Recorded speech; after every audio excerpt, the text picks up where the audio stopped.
Job lived in the land of Uz, a man whose name meant persecuted or hated. Yet his life showed nothing but favor and peace. He was wealthy, rich in flocks, servants, and children, but his greatest wealth was his faith.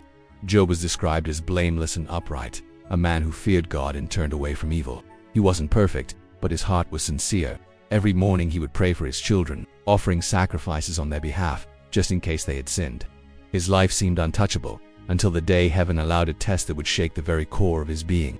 In the unseen realm, God spoke to the adversary, Satan, "Have you considered my servant Job?" The enemy sneered, saying Job only served God because of the blessings surrounding him. "Take it all away," he challenged, "and he will curse you to your face." And so, permission was given. In one devastating day, Job's world collapsed.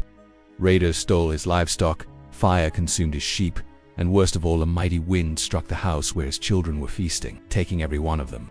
Job fell to the ground, torn by grief. He shaved his head, ripped his robe, and wept before God. Yet out of that pain came one of the most powerful declarations ever spoken.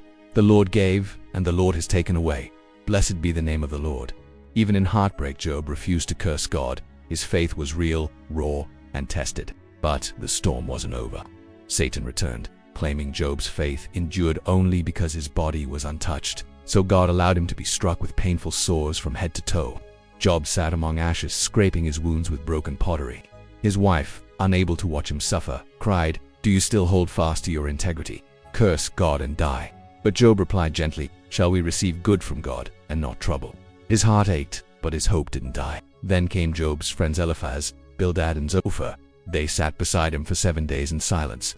At first they showed compassion, but when they opened their mouths, their words stung. They insisted that Job must have sinned to deserve such suffering. They saw judgment where God saw faith. Job defended his innocence, wrestling with questions no man could answer. "Why do the innocent suffer?" he cried. "Why does God stay silent?" He didn't curse God, but he wanted to understand him. Then, out of the whirlwind, God answered. But instead of explanations, he revealed his majesty. "Where were you when I laid the foundations of the earth? Can you command the morning or loosen the cords of Orion?" God didn't offer Job the answers he sought. He offered himself. And that was enough. Job's eyes were opened. In awe and humility, he said, "I had heard of you by the hearing of the ear, but now my eye sees you." In time, God restored Job's fortunes, blessing him with twice as much as before, new children, and long life. But the real gift wasn't what Job received. It was what he discovered, that faith isn't about comfort, it's about trust. Even when everything is stripped away, God remains faithful. And that's the message for us today. When you face loss, betrayal, or pain, remember the story of Job. Remember that even in silence, God is still working. He is not punishing you, he is refining you. True faith isn't proven in times of blessing, but in the storm. If this story moved you, take a moment to like this video and subscribe to Warriors of God for more powerful stories of faith, truth, and hope from God's Word. Together, let's keep the light of God shining in a dark world.